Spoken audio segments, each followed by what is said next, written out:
besifazane njoba ngisho ukuthi njoba kuthiwa yamenzela umusa hayi ngoba yemuhle kahle kahle kunabo bonke abantu besifazane ingenxa yefavor ahamba nayo uNkulunkulu ayibekile kuyena bazalwane ayikho into ebaluleke njengokuthi sazi ukuthi uNkulunkulu usenzela umusa la ebandleni kuyahlezi kushiwo ke kuthiwa bazalwane sibongeni uNkulunkulu ngokuthi uyaphila fakaza ngoNkulunkulu phila bazalwane umusa ovela kuNkulunkulu ngikubonile mina lokho ngoba akekho umuntu ophila ovusa ngokuthanda kwakhe ingenxa yomusa uNkulunkulu asenzele wona amen so no Esther la uNkulunkulu inkosi thiwa yabukeka akusho ukuthi yena wayemuhle kunabo bonke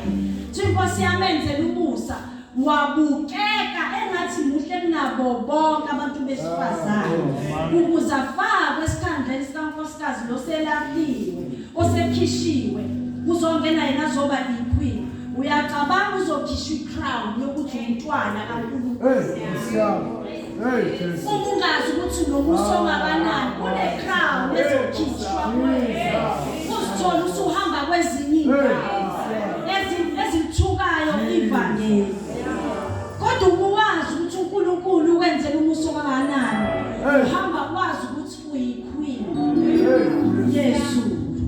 ngoba njengoba sihleli labazalwane ingenxa ukuthi sibizwa ngomakoti bewundi akekho umuntu othi ngizele ngizogroove abazalwane sikhala kamnandi ukuthi sibonele benoba kumthemba bayishaya kamnandi ithi umani usibone nje usuku leziyanda uma ithanqaza no sizela ngoba sizofuna ukuthi ngelinye ilanga sibone umbuso kaNkulunkulu siyobona lezi singafani Nkosi yami nalabantwana bakaIsrael abathenjiswa ukuthi kunezwi nezinyosi abahamba bakhathala endleleni kwathi sebezofika bangaliboni iKenani siyafisa nathi ngelanga uyonyathela nje etradini zegolide bazalwane sihlabelele uHosana kweliphezulu sibhawe njengama angels nathi sesibona uNkulunkulu nje akuthiwa uyakhazimula sibone ekhazimula phambi kwethu nathi sibalwe njengengxenye yezulu amen bazalwane asikwazi ukubona ukukhazimula kaNkulunkulu nobuhle bukaNkulunkulu singazange senze kahle kuyethiwa uMbishop yayathi umfuna imali ima kwiqueue yemali uma ufuna uthando ima kwiqueue yothando nathi kanjalo njengoba sifuna ukubona ubuso bukaNkulunkulu fanele sibe kulayini wezulu amen ngiyabonga